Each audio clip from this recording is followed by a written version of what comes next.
Hey nerds, are you ready for another deep dive into the annals of history? Because man, do I have some stories for you. Today we'll talk about some jaw-dropping ignorance and two cautionary tales about obsession and experimentation gone wrong. First up is the story about Eben Byers, a wealthy socialite from Pittsburgh, Pennsylvania, who made a fatal mistake that could have easily been avoided. Now, Eben was living his best life in the 1920s, partying it up with his fellow rich and famous friends, drinking champagne, lighting cigars with $100 bills, and generally having a good time. But he also had a minor health issue, a nagging pain in his arm that just wouldn't go away. So what did our boy Eben do? Did he go see a doctor, get some actual medical advice, and nip the problem in the bud? Of course not. He listened to some phony baloney peddler who told him to drink a radioactive tonic called Radithor.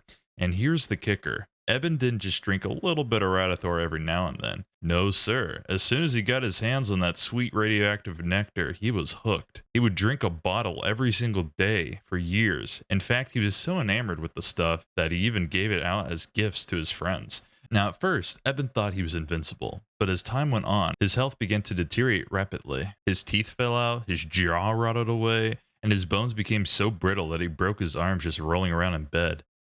The flu's really kicking this year, boys. But even then, Eben refused to believe that his beloved Nuka-Cola Quantum was to blame.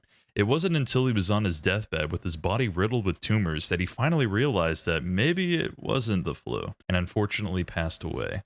So what's the moral of the story? Well, it's simple. Don't believe everything you hear. So next, let's talk about Timothy Treadwell, also known as the Grizzly Man. This guy had a real love affair with the grizzly bears. I mean, we're talking a full-blown obsession here. For over a decade, he lived amongst them in the Alaskan wilderness, documenting his experiences on film. Now, you may be tempted to think, wow, this would probably go as well as a Mujahideen freedom fighter trying to take down a predator drone with a slingshot. And you'd be correct. Treadwell had a habit of getting a little too close to the bears, and in 2003, Treadwell and his girlfriend had a tussle with Old Smoky and unfortunately passed away.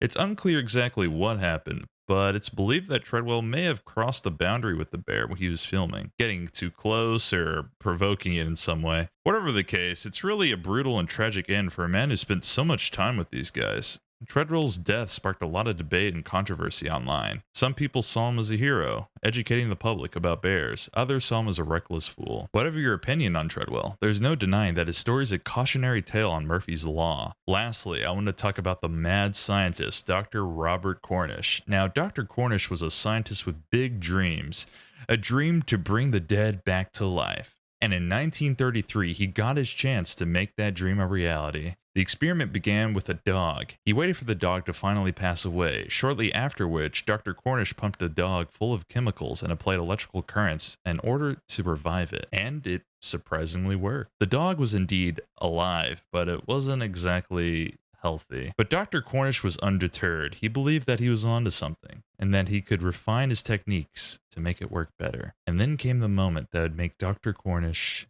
infamous. In 1934, he was given permission to conduct an experiment on a human being, specifically a man who had been sentenced to death by hanging. I don't know who's crazier here, the guy who wanted to revive the dead or the one that said, why not? The plan was to revive the man shortly after he'd been hung, using the same techniques that he'd been using on the dog before. Now you might be thinking, surely this couldn't have been legal, right? Well, technically, it was. The man had already been sentenced to death, so his body was basically free real estate. Dr. Cornish argued that if he could revive the man, it'd be a scientific breakthrough that could save countless of lives in the future. And so, the experiment was allowed to proceed. The day of the hanging arrived, and Dr. Cornish was there gleaming with the same excitement as a child discovering object permanence. And after the man was hung, his body was rushed to the lab where Dr. Cornish and his team began the process of reviving him. They pumped all sorts of chemicals into his body and applied electrical currents to his heart and waited. And nothing really happened. Despite their efforts, the man never woke up and remained dead.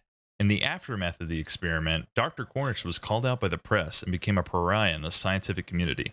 He lost his job, his reputation, and his dream. And in the end, despite the fact that what he was doing wasn't exactly ethical and irresponsible, he simply didn't give a damn. He was stubborn about him being onto something and carried that sentiment all the way to his death. His legacy serves to tell the importance of considering the ethical implications of scientific research.